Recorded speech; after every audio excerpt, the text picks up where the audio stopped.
Stranger Things Season 4 Volume 1. Whether you should watch it or not is a question that I can't really answer right now because we only have Volume 1 out and Volume 2 is still to come in July and it's only half of the story, so it's unfair to pass a final verdict. But that said, whether you should watch it or not depends more on your own taste and choice as opposed to what I think. I can only share my observations and thoughts about the show. But before I start talking about the show, a quick mention about this book called Clara and the Sun. It's definitely one of the best books I've read this year and it's a hard recommendation.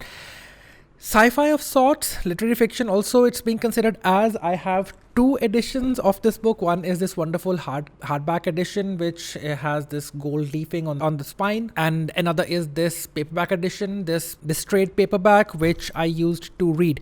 I've mentioned this book so many times before on my channel and the text really engaged me and I really had to disengage myself in order to finish reading this book because it kept on making me note down things, mark the text, and all I want to say is I just had such a wonderful time reading this book. And I know some young writers also do follow my channel, so this book is definitely a very strong recommendation to understand how to write well and how to say 10 times more about something that you are stating about without really spelling out everything. Also, if you do find my thoughts and ideas interesting, this is a book that I have written which is available on Amazon and everywhere, so you can take a look at this book as well and try reading it. It's called The Part I Left With You. It talks about so many thoughts, ideas and beliefs of mine that I have just put together to write this book, so you can take a look at this as well. Okay, coming back to Stranger Things, did I enjoy it? Yes. Did I enjoy it as much as I have enjoyed the previous seasons?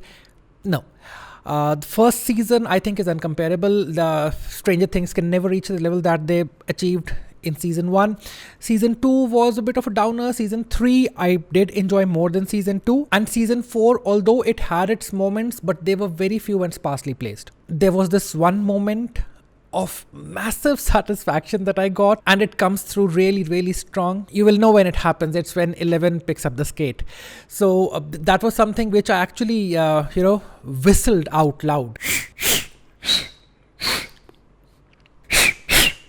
I did get it right that time. When I was sitting alone and watching it, it was so massively satisfying, but it did make me feel that what was wrong with me? Why am I so happy at this? Anyway, you'll know when you watch it. And there were a few very satisfying moments towards the end of the show as well, but we've definitely had better in the past. There's no way a Stranger Things fan would miss watching this season, but if you're starting Stranger Things, go to season 1 and pick it up.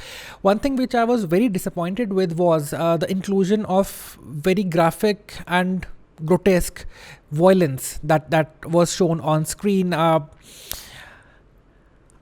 It's my personal opinion, but I think showmakers resort to that when they don't have enough material to talk about, when they don't have enough substance to put in their shows. But that's don't kill me for this. That's just my own opinion and thought. So it came across quite a few times, and there were some shots which they repeated over 2 to 3 times again and again, the same shots. And I was like, do we really need to see all of that?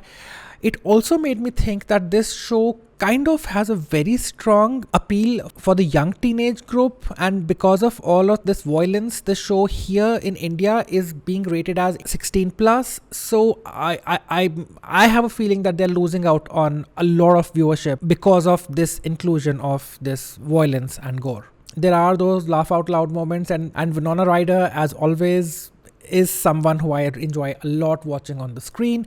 All of that is in place, but not as strong as the older seasons. It's a show that's meant to be enjoyed while eating popcorn and stuff, and I binge watched it straight in 2 days, and I finished eating this and this and this and this and this and this, and I drank this and this. Well, not this I just used for other stuff around.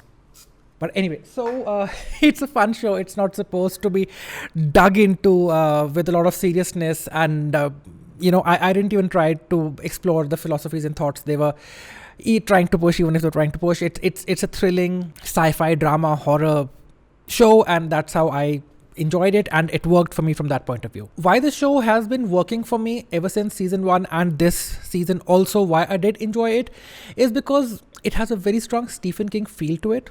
The classic Stephen King feel, kids coming together, and teenagers coming together and trying to solve a case which no one really believes in, but they can see what is in front of them, and they work towards it and finally end up solving that whole thing. And it did also really make me want to pick up Stephen King's It. I have 4 editions of the novel. 2 are in paperback and 2 are in hardcover. One has this monster house on the cover. There's a mention of a house in this season of Stranger Things as well. Funny, some of the shots very strongly reminded me of some shots from Midnight Mass as well, but I'm not getting into all of that comparison because it's a show that doesn't really ask for it. And this, by the way, is the first edition of the book in hardcover. It doesn't have a dust jacket, and if you guys know where I can get even a soft copy of the dust jacket and get it printed and put it on this edition, please let me know because I really want that. And I think if I sit down to read the book, this is the edition that I'm gonna use. Okay, coming back to Stranger Things, about the soundtrack.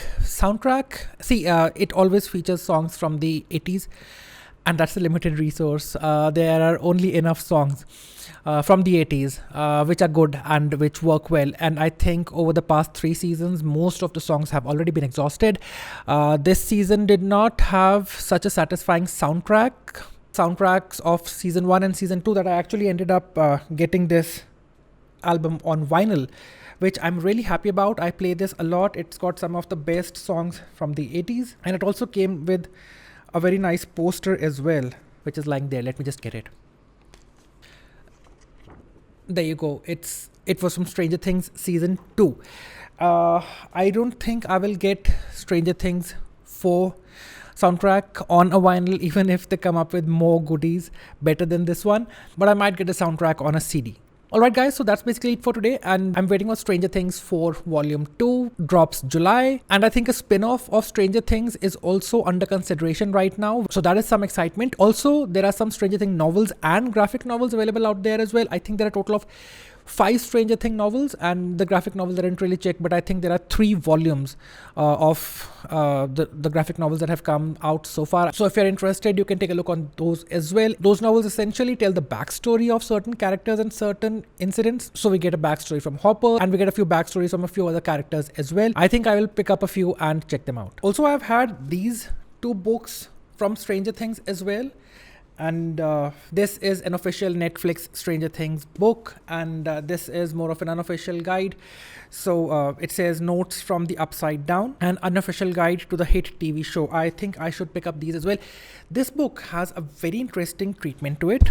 It's designed to look worn out and old, and it very well does that. I love the cover, and it comes with that sleeve which you get on library books, and it's designed in a way that it's stained, and I love the feel. So this is something which I think I will pick up as well, as the show is coming to an end, and this is how I can make the most of something that I am enjoying. Alright guys, so that's it for today, and do let me know how you guys like Stranger Things 4 Volume 1. I would really love to discuss that. And until next time guys, keep listening, keep watching, keep reading, stay healthy, stay safe.